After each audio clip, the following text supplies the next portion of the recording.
Rip City Mornings. And enough snippets to have a fun discussion with our next guest. He joins us each and every Wednesday. He is a friend of the program. He is the founder, CEO, head writer, party planning committee, chairman of the I-5 corridor. Tyson Alger back on the big show. Good morning, Tyson. How are you? Good. I appreciate that here in like the football offseason, the titles just keep kind of extending, from maybe like five seconds to 15, to get, we just got to take up a little bit more time here, right? First off, how dare you? How dare you say that I'm filibustering with my intros? How dare you feel like I am just trying to drag out this segment and not trying to mine some of the most important content ever? Really, it's just I'm a terrible interviewer. My one skill is doing the intros, and I feel like I'm going to let myself shine a little bit before I let you shine on the show because I'm selfish. This whole thing has kind of inspired me to, that I-5 corridor is doing well, but, our struggle is we just don't have the reach that some other people do. So we've been thinking about, do we need to get into like commercials? Do we need to do like the TikTok? Yeah. And I was thinking that like a good TikTok commercial or whatever would just be like, hey, let's introduce you to the I-5 corridor staff. And it's just me like wearing a whole bunch of wigs doing like here's like the HR department, here's finances. And I feel like I need a director. Oh, I got all sorts of ideas. All right. It's been done before. It might be a little bit too on the nose, but we do it to like the theme of The Office, right? Mm-hmm. And then like is you dressed up like Halpert, and then you dressed up like Dwight, and we do like a whole like Office spoof. I was thinking it could either be like the Office spoof, or it could be like the Full House theme. Yes. That was going around for a little bit. You work from home. Got it. Yeah. Yes, I do. All right. Let's dive into this because the Pac-12 schedule is going to be coming out, and Tyson, like you've listened to me, we've been friends long enough. Like I have an unhealthy obsession with scheduling, especially within this conference. It drives me up a wall. There are certain things that just happen, and I don't understand why they happen. I look at the SEC and the Big Ten and go, they would never, ever, ever do that. Yet the Pac-12 continues to make dumb decisions when it comes to scheduling. And while we don't have the full schedule out, your Substack coworker Canzano, he found a couple of nuggets, and one of them is Civil War is going to be on Friday. Short week. Two of the better teams in the conference coming in, and they're going to play Civil War on a Friday. I've heard all the, well, that's where more eyeballs are. Why crowd it on a Saturday? It's like, yeah, I mean, why does Alabama and Georgia and Ohio State play on Saturdays? This drives me up a wall. What is with the Pac-12's obsession with playing games on Fridays, on short weeks? I don't know. One, like Oregon State gets hosed because they have, according to that, they have 2 Friday games this coming year. And then I hate the Black Friday Corridor Cup. It just drives me, it drives me up a wall because like, I love Thanksgiving. I don't like how sports have infringed upon my enjoyment of Thanksgiving.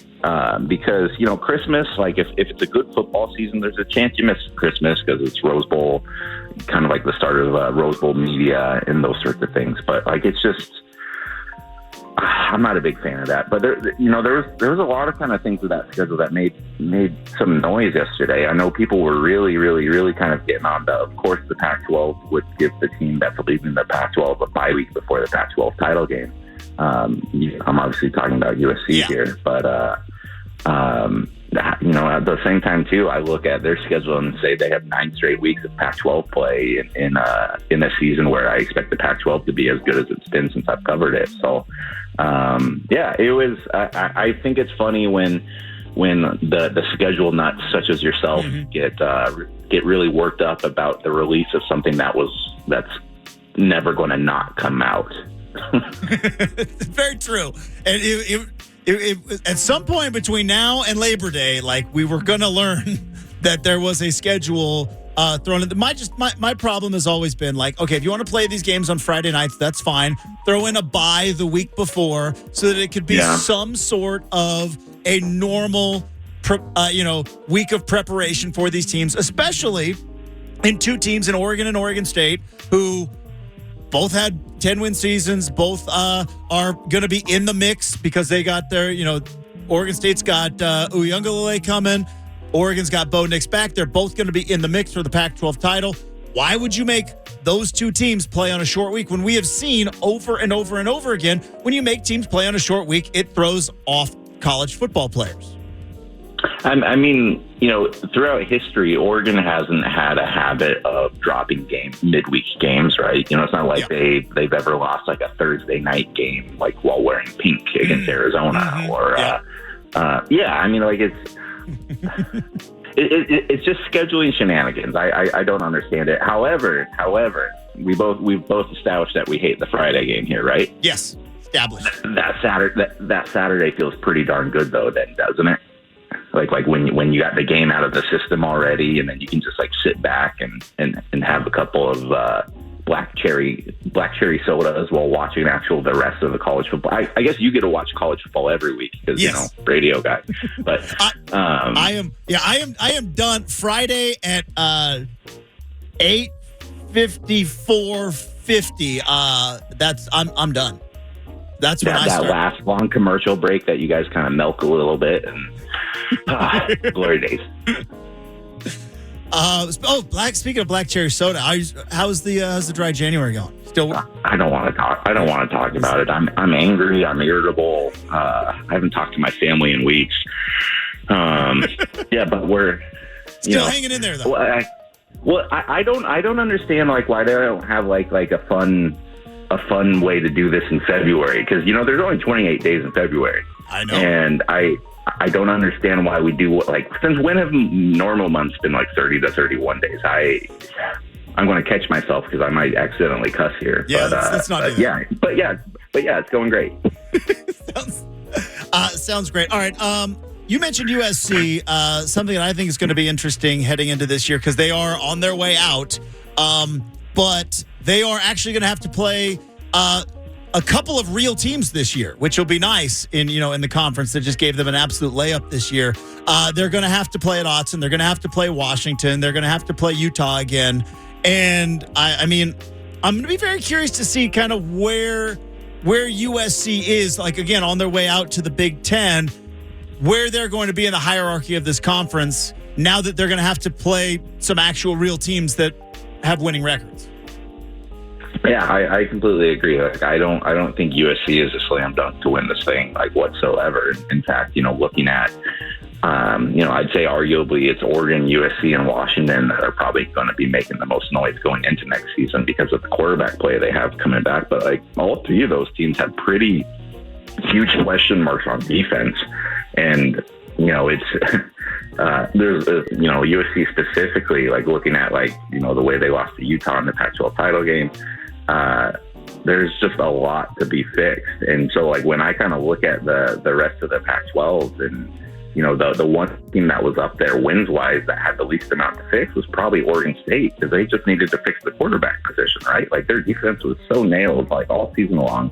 They have a lot of that offensive line coming back. They have the running back come back. So like if DJU is like a C+, like Oregon State might win the Pac-12 next year, Justin. Like I think that might happen.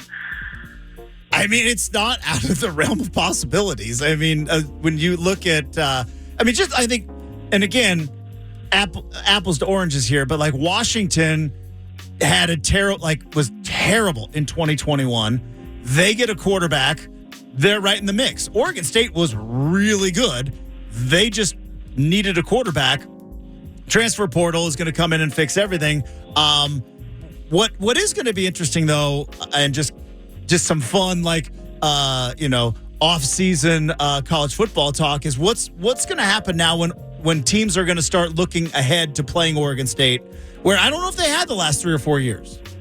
I mean, I'm sure they did last year, but I think Oregon State woke up an awful lot of teams, and especially with DJU now transferring in. it's going to be fascinating to see kind of how that mindset changes, going from we're just a scrappy underdog, keeping games close, uglying them up, to now it's like, well, we got a 5-star quarterback who was at Clemson last year. Yeah, and if people remember his recruitment process at all, he was like guaranteed to be the next Cam Newton, like Cam Newton 2.0. He was the first NIL guy. He got a Dr. Pepper commercial. Yeah, so that's not the type of typical athlete that makes their way through Corvallis, especially with kind of there's going to be more ESPN coverage and national stories about them just because of the overall familiarity of like a former Clemson quarterback and number 1 overall quarterback recruit. However, like I think it's been such a nice slow burn for the Beavers, where it's gone from 1 win to 3 wins to 5 wins to bowl eligibility to this, that like I think they're kind of built for it. Like, I just think they're a fundamentally sound team, and I think that they do have the pieces that you kind of need to carry onto the road, whether it be on defense and so on and so forth. That I don't think they're going to struggle with the target on their back, because even though they're not going to catch anyone by surprise this year, they're still going to be the team that's talked less, when it comes to the Heisman Trophy winning Caleb Williams in USC or Bo Nix in Oregon, and all these other teams that get the full off season of news coverage because of what they do during recruiting. I know Oregon State is exercising their rights in the transfer portal, but it's not like the whole state's media is going to be down there in February to see what they unveil for their signing day class. It's just kind of a very, very slow, steady build of a team that I think they're going to be fine with the target on their back, just because they were good for most of this last season. And I think probably halfway through that, when people take a look at their record and saw that they were, 5-1, 6-1, whatever they were at this season, I don't think all of a sudden people are like, you know what, maybe we should start taking this team seriously. I think they kind of dealt with that for at least half of last season. Tyson Alger from the I-5 corridor joining us here on 620 Rip City Radio. Last time we talked, it was really, really, really bad news for Oregon basketball. It got much worse after we talked on Thursday. It looked like this could potentially be the beginning of the end for Dana Altman, and then they just ho-hum beat the number 9 team in the country by 20. They started playing hard. They played some actual defense in this game. They actually made some shots. Is Oregon basketball back, or is this a little blip on the radar to keep crazy people like me a little bit invested, and they're ultimately gonna let me down in the next couple of weeks? Yeah, are we carpooling down to the parade? Because that's essentially what I figured was happening after that win over Arizona, because everything is fixed. The Ducks are going to win the title. Yeah, I think Dana Altman. So that was one of the weirdest, most. I wasn't going to say unexpected, because it just kind of felt like that was going to be one of those games that Oregon pulls out. Altman's back in his head, just kind of wondering, where is this coming from? And that's kind of exactly what it was, because Oregon dominated that game. They looked really good from the jump. And Foley Dante, that was one of the best center performances I've seen ever covering Oregon. And I know the Ducks have had some really good guys in the paint, whether it be Jordan Bell or Chris Boucher, but actually just having a 7-foot guy in there who's just throwing elbows and dunking and grabbing offensive and defensive rebounds, that was a really, really good performance. And I'm slow to say that it's fixed and get on the Oregon train and everything, because Altman's not even saying that. If you asked him what he did differently between the Arizona State game and this one, all he did was he went for a drive to Roseburg. Wow. He got into his car Thursday night because he couldn't sleep, and he just headed south on I-5. Maybe he's a big corridor fan. And he drove back, and then all of a sudden they're better than a top 10 team. So I do think that the team needs to have a little bit of credit in the fact that they haven't been healthy they weren't healthy the entire non-conference schedule. So they've been kind of doing trial by fire here with lineups and those sorts of things here in Pac-12 play. But yeah, we'll see. But I think ultimately, if they don't completely turn this thing around, this could end up being one of the most frustrating seasons ever, just because of what they've shown that they can do when things are working. Because when when the Ducks are hitting the three and they're rebounding, they can be a really, really, really good team. It's just there's zero consistency there. Yeah, who would have thought a drive from Eugene to Roseburg, a drive I've made so many times in my life, I could do it blindfolded, that would be the thing that woke him up. I mean, again, beautiful drive. You get to see, like, you go by Cresswell. There's Luke Jackson's hometown, right? Maybe a little inspiration there. One of the greatest Oregon basketball players of all time. I know it was in the middle of the night, so probably the Rice Hill Drive-In where you can get a delicious scoop of Umpqua ice cream, probably not open. Maybe what do you think? Maybe stop. What at do you the fish think on ladder. his radio when he's driving? Or is he a CD guy? He's probably got like a 6 CD changer, like in the back, like the old school ones that you have to like go load your new discs into the trunk. I don't know if this even exists on the radio anymore, but like just news, not like right wing, not left wing, but just like news.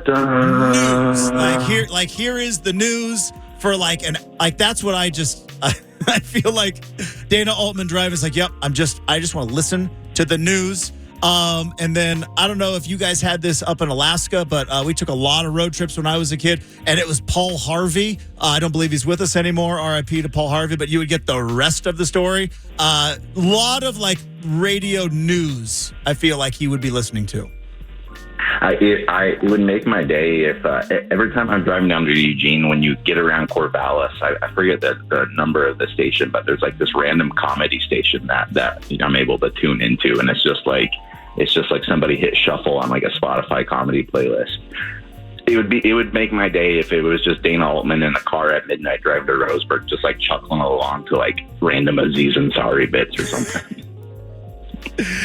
Tyson Alger of the I-5 corridor joining us here on 620 Rip City Radio. He is powering through dry January. Where are we at? 2 weeks left? You got 2 weeks left? How we feel? Like we're gonna like close it out strong? I'm now that we've gotten over the hump. I've